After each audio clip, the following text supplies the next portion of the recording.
When I was 6, 7 years old, I played with my imagination and I enjoyed every second of it. I think that's why we call it the best days of our lives, the childhood days.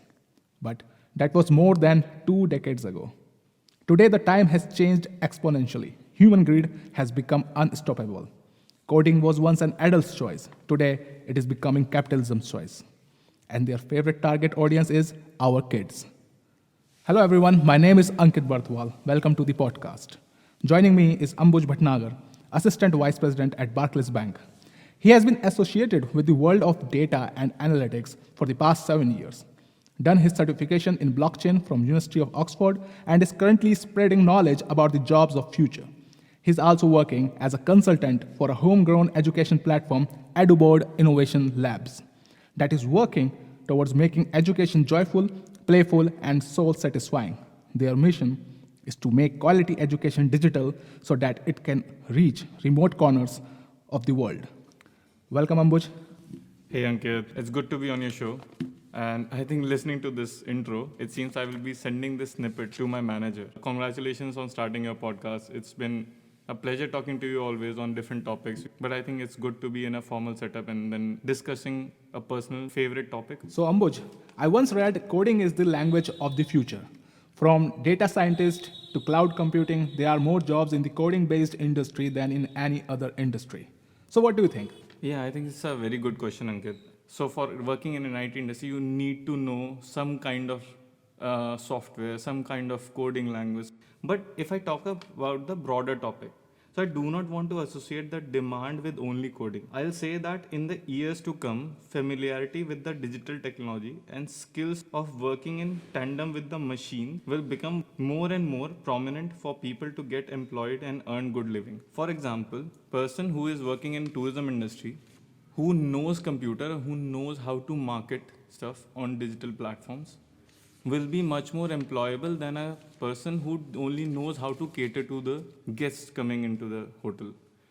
So, you are saying that coding is a much needed skill to grow professionally, especially in the future. So I'll say knowledge of digital technology will be a must. Even if, let's say, a person coming from a village now has a knowledge of operating Excel software, the person will become much more employable. So, Ambuj, you are saying that it is not about just coding, but digital knowledge, right?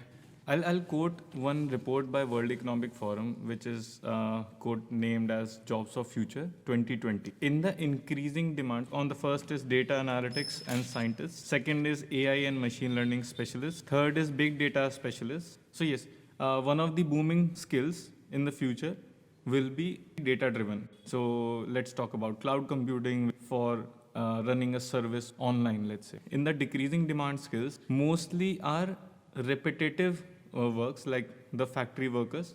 So these jobs will be taken by machines. So let's say if a robot is being placed in a factory, then we will require people who maintain those robots as well. Back to the World Economic Forum report, they have quoted some, let's say, basic level skills that is not coding dependent or not digital skills. So one is analytical thinking and innovation, complex problem solving, active learning and learning strategies, critical thinking and analysis. So you see, so these are the kind of skills that we need to inculcate in our future generation as well as in ourselves, because machines are going to automate processes. I can understand that, Ambuj, and no doubt education industry is rich. There are many good education-based business models, and some of them are quite awesome, including yours. Working on easing the relation between technology, kids, and parents. What do you think about such technology-friendly education business models? At EduBoard, we don't focus only on skills of coding. We focus on problem solving, collaboration, presentation, communications. So skill set that a child requires to make its own career path. With that, we give them the activities that will help them develop these skills early on. We trying to play a role in making the technology education joyful, playful, soul satisfying, and also in a way affordable. We are focusing ourselves on a much more strategic solution of bringing these skills. And I think you guys are doing a great job with that. Our approach is to use technology to enhance the currently existing talent of the student. So let's say if a child has talent of talking to some strangers and bring out stories out of them. So at EduBoard, we won't be putting them in a burden of understanding Python code. What we'll start with is telling them how to edit your audio. How can you find free software and then use them to kind of record your audios, edit them, show them to your parents. Creating a technology-friendly environment. And that's why we are working towards creating a better education system within schools. And if parents want to make our services as a supplementary service, we help them as well. Is EduBoard only an online platform? We are also physically present in tier 2 cities. So we are starting with smart classrooms, creating spaces where they can go and interact with teachers physically. That's why the people have a much more better interaction with us. Had it been only us being only a digital platform, we wouldn't have been able to do this. So Ambuj, such business model is targeting 6 to 18 years old kids. How ethical do you think it is? So Ankit, I do not see this from the perspective of being ethical and non-ethical. As long as the kids are spending their time in things that develop their skills required to live in the human machine age, I do not think that it is wrong to give options to our kids in their early ages.